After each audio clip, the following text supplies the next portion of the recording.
The variety of book covers used for the marketing of Jane Austen's works is astonishing, especially given that you have sort of 200 years to look at. So from Victorian era schmaltz to Kindle era nudity, there's quite the range. And it does give us a visual record of the kind of audiences that Jane Austen was intended to reach from generation to generation. And I brought a few examples with me to show you. Here, for example, is a copy of Northanger Abbey that it's a classroom copy that Norton does. And here is a copy that just reached me, which I didn't even expect this particular size, that, I don't know, Northanger Abbey for goths or some sort of updated audience. I also brought a few Emmas with me to show you. Here is a teaching copy, again, the sort of classic black jacket of a Penguin classic, and very familiar.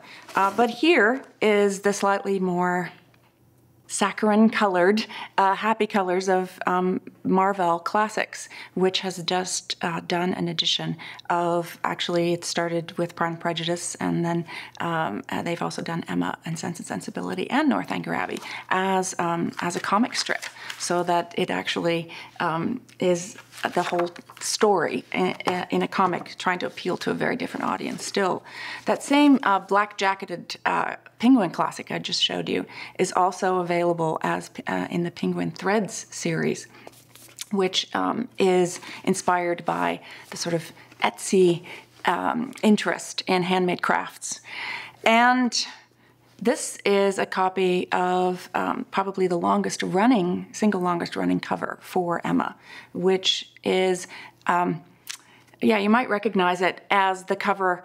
It ran originally from 1960s to the early 1980s, and you might now recognize it as the cover that Pride and Prejudice and Zombies spoofs, precisely because it was so long running.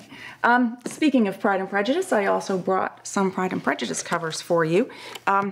This one is a recent sort of bridal version of Pride and Prejudice. It has no blurb even. It seems to want to speak for itself. This one is the Marvell Classics edition. Again, a comic strip version of Pride and Prejudice, very popular.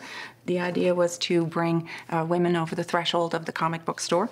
This is a children's version of Pride and Prejudice that has been abridged.